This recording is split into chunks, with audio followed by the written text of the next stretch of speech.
Hey everyone, welcome to Adventures This Way. My name is Don, and today we're going to talk about some tips and tricks for using your ATV winch. Now, here's my first tip. Steel cable, junk. Get rid of it. Replace it with some synthetic rope. You'll thank me later. Now, first off, this thing's got a little bit of rust on it. It's been sitting outside for, I don't know, a few months. But this will, damn it. See, I freaking poked myself. This is one of the worst things. This stuff will get these splinters on it. This cable came off of a brand new winch I had replaced under warranty. I used it one day, used it twice, and it looks like this. It gets this friggin' memory on it and everything. I actually got in a bad situation with riding with a buddy. He's not a very experienced ATV rider. Went into a place he shouldn't have. Okay, no problem, I'll get him out. I got my Renegade, it's a lot heavier than his Polaris 570. He was buried in a bad spot in some muskeg. So no problem, I'll get him out. Turns out the last time he used his machine, he had to winch out, and the winch cable, like this, was all bound up inside. So what it did, it blew a fuse. Now here's a fun fact I learned about a Polaris, at least 570s. The four-wheel drive system, the front drive wheels, and the winch controller are all on the same circuit. He popped the fuse, we were screwed. It was a bad situation. Took me a while to figure out what the problem was, but most of the problem came from one, the steel, ow! I think I got myself again. The steel cable was all bound up, wasn't serviced properly, caused you heartache. All right, so just briefly about the benefits of the synthetic rope. It's so much easier to work on your hands. If it does break, it reacts so much different than a steel cable. The energy just gets transferred differently and it tends to just go down to the ground. However, the only drawback is you gotta look after and maintain it. So what you need to do, which I'm gonna do later today, is pull it all the way out, inspect it, put it in a bucket of soapy water, let it soak, clean it, rinse it, let it dry, re-spool it back on properly, and it'll be 100% set for the next time. You know it's gonna work. So rather than just sitting here talking about tips and tricks, let's head out into the real world and show you what I'm talking about.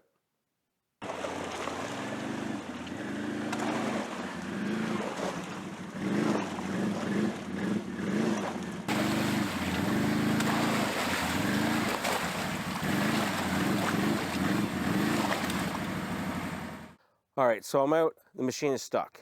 It's not a particularly bad situation, but I can't move any further ahead, and I can only go so far back. So in this type of situation, it's not a real big deal.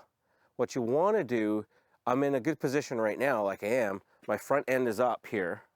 So one, I have easy access to my winch. And number two, the machine's in a position where it's going to be easy to grab traction when I get pressure from the winch. Now, there's other situations where the machine's in a different position. Usually, you don't have any more traction and the machine is what's called high-centered, or you're bottomed out on the frame, which basically means the machine is stuck to the ground and the tires can't grab enough traction to release it from what it's on. I'm in an area where there's lots of trees for an anchor point to hook up your winch. So that's what we're gonna do. Try to find a tree that's substantial, because there's a lot of force that the weight of your machine is gonna pull with the winch. In a lot of cases, if a tree looks suspect, you're probably gonna get halfway through it and then you're gonna have to stop and reposition, or the tree's gonna break. So one important thing to know is how much reach do you actually have with your winch? Most machines that have a 3/16 of an inch line have 50 feet. This particular machine, I have 1/4 inch rope and I have 40 feet. So say you're in the situation and you don't have any trees nearby to hook onto. One of the best things you can do is have one of your buddies, and that's one of the reasons why it's always great to go out riding with a partner or a group of people. If you can, get that ATV in front of you and you can hook up to that machine. The best way to accomplish getting out when you're hooking to another ATV is to use the winch on the machine that is stuck, because in combination with little bits of throttle, you're gonna have the best mechanical advantage. So if there's only two of you, get that machine in front, winch to that ATV, but it's not working. The other ATV that's in front, maybe there's a spot where it can hook its winch onto, therefore anchoring itself. All right, let's talk about this situation. You got the machine in front, it's anchored to a tree. The machine that's in the hole is anchored to the machine in front, and we're not getting any headway. What we can do is use the mechanical advantage of both winches. The lead ATV brings his winch in, the machine that's in the hole brings his winch in at the same time using little bits of throttle. Once you get that advantage where the machine starts to move up, you're going to start to win. Less throttle is more. Less is more. What you want to do is not spin your wheels and go crazy on the throttle, because one, you're not doing anything if the wheels are just spinning, spinning, spinning. You want them to go slow so that they can actually use the tires and get traction. Another thing that can happen is if you're really hard on the throttle and all of a sudden you grab traction, especially if you have a higher horsepower machine, that thing could just take off, run into something that you don't want to. Your buddy's machine or a tree or whatever. Again, less throttle is more. All right, so let's talk about hooking up to a tree. Now, one of the most effective ways to hook your winch to a tree is to use a strap. Not just any strap, it has to be a rated strap. Sometimes they're called tree savers. I can't remember what this one's called, but it's designed for winching. If you just take a look at the stitching here, it's pretty heavy duty. So this one here, it has a braking strength of 10,000 pounds, and the maximum vehicle weight is 5,000 pounds. So that's pretty good. This machine here weighs about 850 to 900 pounds, I think. That's with all the fluids and all the stuff on it. And I have a 3,500 pound winch, which is more than capable for this machine here. One of the nice things with this strap is it's actually going to give you a little bit more reach. Take your strap around the tree, put one end through the other, cinch it down, and then hook your winch or soft shackle onto this part. And you're going to be winching from this. Now, something that's going to keep things even safer is to ditch a hook and use a soft shackle. I've been pretty lazy and I have been using the soft shackles, but it's something I'm going to try to get into a little bit more.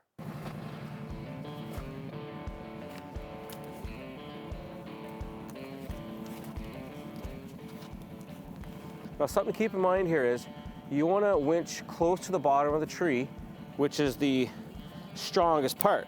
But if you're really deep, you may need to get higher up on the tree so that you get a good angle to pull the machine up and out of the situation that you're in.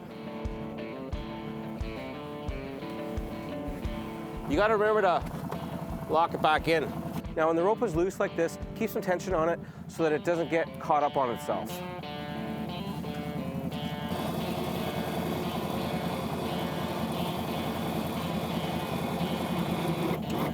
All right, this should come out pretty easy, but the idea is, like I said, let the winch do most of the work, winch in, and a little bit of throttle. See, now look what happened here. As I pulled the winch in tight, the front end started to drop down. So if I had my strap up a little higher, I wouldn't pull down as much. Now, I want to give a little throttle, see if she'll go. So look at that, she doesn't want to go. So I'm stuck. I'm not getting traction. So winch, throttle. Little throttle. Oh, see, I just moved up. We got her now.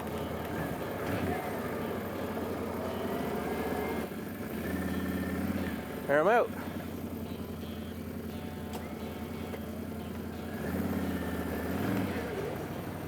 Now, when it comes to getting out of the hole, one of the biggest things is to be careful to not actually run over the winch line. Because what can happen is, worst case scenario, it gets wrapped up around your axle or around the tire and the brakes, and then you got a mess. Again, as you're spooling it in, try to go side to side, get it nice and even. All right, now I got my winch put away. All I gotta do is turn around, go back through this hole, hopefully not get stuck, get back to the garage, and I will go over everything to make sure the machine's ready for the next time we get out.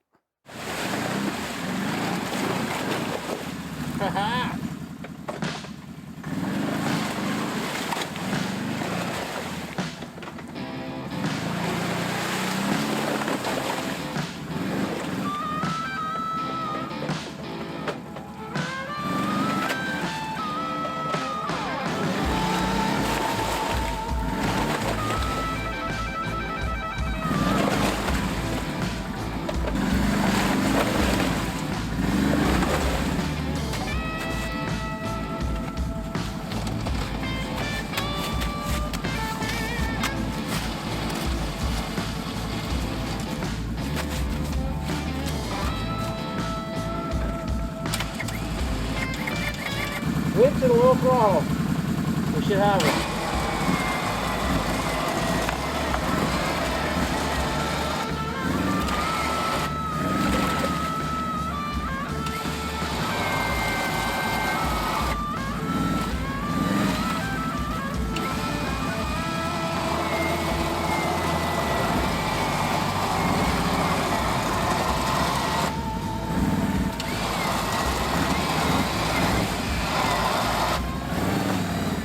Now what you're going to see here, I'm in a different situation.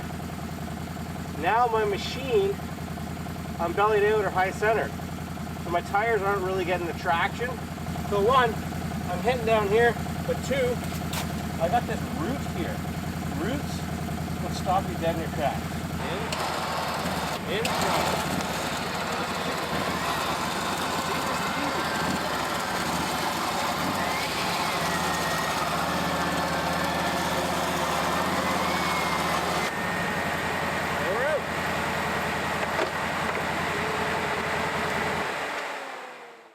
All right, so there's a few different scenarios where you're going to need your winch. We went over two. One, when you're at a point where you just can't get any more traction and you need to pull yourself up. The other is when the machine is bottomed out or high centered and you need that extra pull because your tires aren't touching the ground and they're not getting any traction. All right, so another scenario for winching is when you're kind of mired in some thick material. What's going to happen is you're not really hung up so bad, but there's so much thick material, your tires can't spin fast enough and clean the mud out. So when you're in that situation, you really just need to be patient, take your time, don't be in a rush. If you get hard on the throttle, things can get bound up, and that's when you break stuff. Now here's the thing. Sometimes people just want to be able to make it out of a situation. They try and try and try. And it's when you get into those situations, you're at a high potential for breaking something. There's no shame in pulling out your winch, especially when it's just going to be an easy winch. Why not pull it out and just take the easy route sometimes? All right, let's talk about another situation, especially in the cold winter months. I had a situation, I was out recently. I'll talk about it with a video. I was out riding with my son. It was icy and everything gets hard. And everything reacts so much differently than when it's warm. So in this situation here, the front end of the machine was kind of jammed into the bank and ice and it was hard. That winch, keep winching. Is the winch going in? Uh-oh. We pulled the winch tight, and as I was telling my son to give it some throttle, the machine wasn't moving. I asked him, are you winching in? Okay, whoa, stop. So we pressed the winch and the winch was clicking. So that was telling me the winch was getting maxed out. As he tried to give it some throttle, the tires didn't want to move. So I immediately told him to stop. Everything's loaded up, you're not going anywhere. So our solution was to try to reposition. Let out the winch, back up a little bit, which he was able to do. It was the type of a hole where he could go backwards and forwards, but he couldn't get out back and he couldn't get out front. That's why we were winching. So just by changing the position, we were able to get a little better angle and pop that front end up. As soon as the front end got popped up, we were able to manage throttle and manage winch, and we popped right out of the hole with no problem at all. All right, so another scenario I want to talk about is in muskeg. Muskeg is a very organic material. You can have a lot of mud in it, but it can be very inconsistent. You can have big soft spots and then you have hard vegetation that's almost like a brick wall. When you get into these situations, the technique is slightly different. What you want to do if you're winching generally off of another machine because there's no trees around, what you want to do is winch in and big hard blips on the throttle.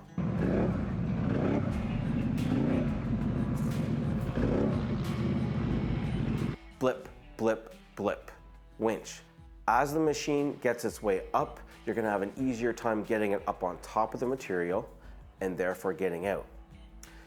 If the machine stays down low, you start plowing and it is a lot of work. I have some video clips of that, trying to pull someone out backwards in this situation. It took forever. It's not fun. All right, so those are just some of my tips and tricks for using the winch on your ATV to get yourself out of a sticky situation. And if you don't think I know what I'm talking about, why don't you check out this video right here and you'll see I do know what I'm talking about. I do get stuck. The big thing is getting out of that situation in a timely fashion. Cheers, we'll see you in the next one. Sit back, enjoy the ride.